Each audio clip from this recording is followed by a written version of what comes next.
So we're back in Sydney, and today we're at the Victor Chang Cardiac Research Institute. And that might sound a little bit strange given the fact that we fund cancer research and why are we in a cardiac research institute. But I'm with Nigel Turner, and we started our research funding with Nigel last year. And Nigel will, over the course of these videos, be able to give us a real insight into how the cancer research crosses over with the Institute here. But let's start at the very beginning. So Nigel, thank you very much for having us. Thank you. And how about we just start with you letting us know, I mean, how did you get into science? Was it something you were interested in from an early age? Yeah, during school, science and maths were my two favourite subjects. And I tended to do quite well in those, but they were the ones that I was most drawn to. And as I went through high school, I liked all aspects of science, chemistry, physics, biology, and then went to university and did a science degree, biomedical science. And once I sort of started doing physiology and biochemistry, I was hooked, and that led me to a PhD, and I've stayed in science since. Nice. So did you do the PhD in Australia? Yes, so I did all of my undergraduate and postgraduate schooling down in Wollongong, the University of Wollongong. Yep, nice. My PhD was in comparative physiology and biochemistry, which meant we were looking across different animal species at what drove differences in their metabolism. But as I say, a lot of bench work, biochemical assays, and trying to understand the basis for metabolism. Yeah, okay. And so did you, when you finished up your PhD, did you do a postdoc then, or? So I went from my PhD to a postdoc. I didn't go overseas like a lot of people. I actually moved from Wollongong to Sydney to the Garvan Institute of Medical Research, which is right next door to the Victor Chang. Yep. I joined a group there. So my PhD work in metabolism gave me a strong interest in metabolic disease, so what goes wrong in metabolism. And the program at the Garvan Institute was one of the leading programs in the world at the time, so I was lucky enough to get a fellowship to start a postdoc there and move there. Yeah, that's excellent. Well done. And so how many years do you think you've been in cancer research now?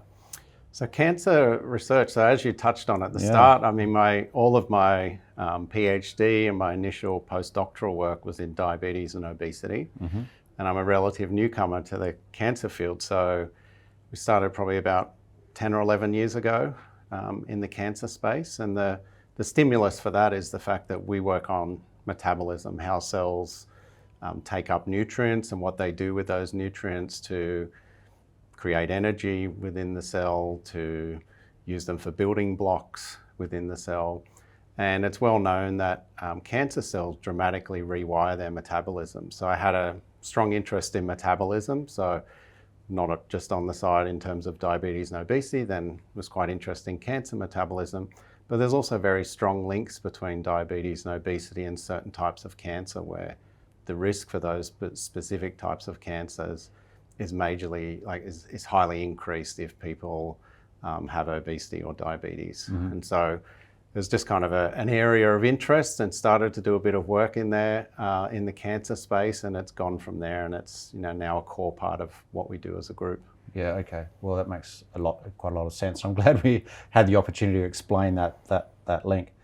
So on the rallies with our community, on the rallies they spend a lot of time with other people within their groups, and they can't really finish a rally by themselves. They really need to rely on other people. And I should imagine with yourself it's a similar situation.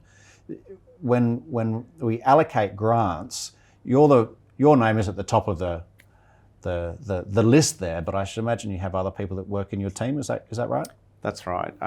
All of our work in the cancer space is highly collaborative, and in our diabetes and obesity work as well. I think collaboration's the key in science, particularly these days where no one group can be across every technique, and so you really need to collaborate. Yep. And so we have really strong collaborations with researchers next door at the Garvan Institute, who our area of interest in cancer is pancreatic cancer. There's a really strong group there. We have some strong collaborators at the University of New South Wales, where I was previously, pancreatic cancer. And for the work that's been funded by Box Rallies, we utilise a technique which allows us to map the levels of metabolites across tumour sections. And to do that, we have a collaborator at the University of Wollongong. So it's a nice connection with my previous time down there, who's a real expert in this area. And we collaborate with him to have that analysis done, and then it gives us ideas for subsequent studies. Okay, yeah, great.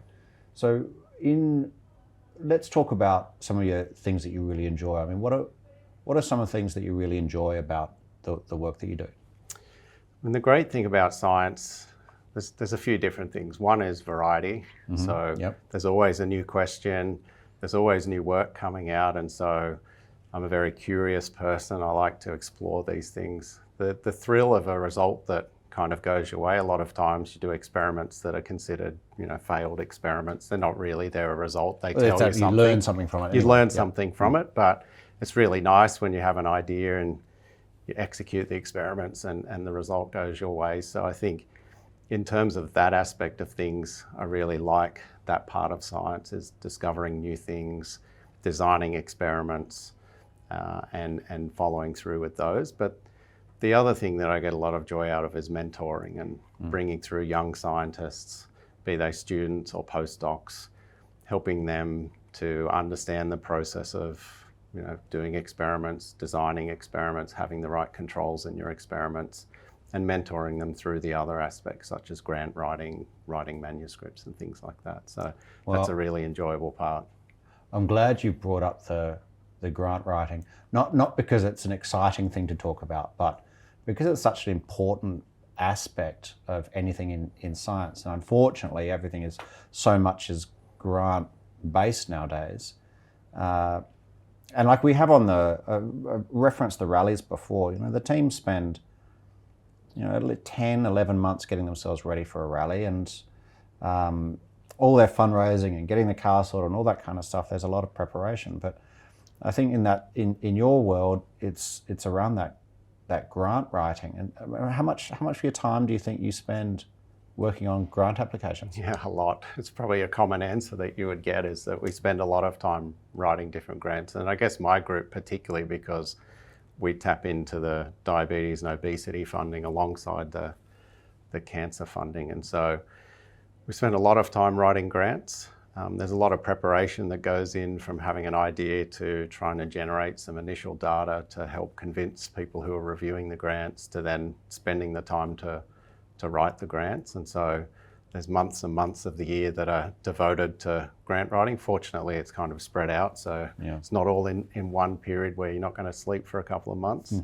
But then also with mentoring the younger people, they have grants that are going in, and so you're trying to also help them along with the specific grants that they're putting in. But it does occupy quite a lot of our time as scientists, is chasing funding to be able to perform the research we're interested in. Yeah, it's almost like a bit of it's something that I feel, certainly for the different scientists we meet and talk to, that it seems it's a bit of a problem. There's got to be a better way.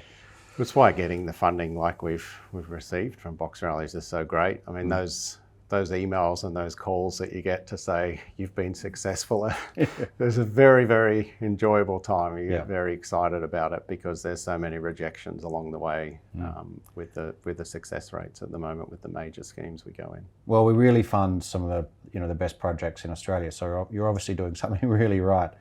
What would you say I should imagine in your career you've had many pretty great achievements, but maybe you can name one or two that you're really pleased with?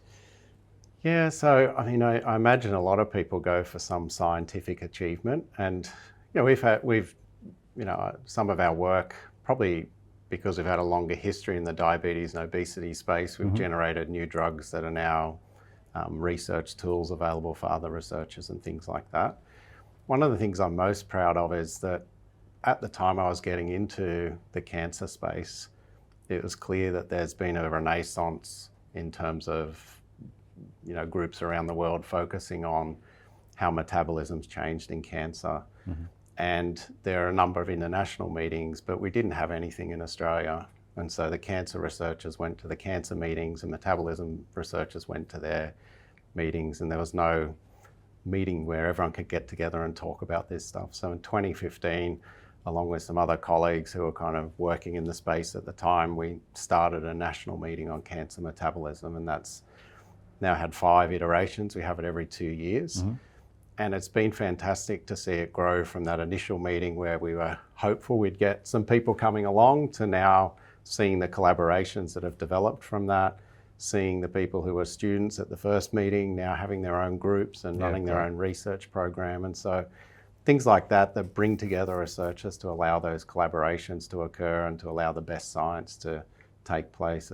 It's one of the most enjoyable things I've ever done, I think. Yeah, that's fantastic. That's a fantastic answer. So, all right, we've got a couple of last questions. I think our community would like to know, you know, what you do outside. Do you have a life beyond science? I do. So I have 3 children, so I like to spend time with my wife and the kids as much as possible. A lot of that's running them around to their activities, but you know, I can play video games with the boys and do that sort of stuff as well. I'm a very keen golfer. I don't get much time to golf, but I'm a bit of a fanatic in terms of playing golf whenever I can, and been lucky enough to do some great overseas trips in the last sort of 7 or 8 years. So that's something I really like to do when I can. And just staying fit. I went back to playing soccer after about a 30-year break because I was coaching my sons in soccer and went, I wouldn't mind doing this again. So largely it's just trying to stay active, spend time with the family, and squeeze in a game of golf whenever I can. Sounds pretty great. So how about a bucket list? Do you have anything on your bucket list that you'd like to tick off? Well, I'd love to play at Augusta, which is where the Masters I was going to is say held. the Masters, Like that's on my bucket list. I played St Andrews, which is the other one that's on most people's bucket list in 2019. So that was quite an amazing experience. Like to just travel. You know, been restricted when your kids are growing up and there's lots of activities on. You don't get to do as much travel. So like to take a couple of big trips with the family before they all get too old and leave and spend some time overseas doing some amazing things with them. Yep, I understand that. Excellent. Nigel, thank you so much for having us today. We greatly appreciate it. We look forward to spending some time with you in the lab in a minute. Fantastic, thank you.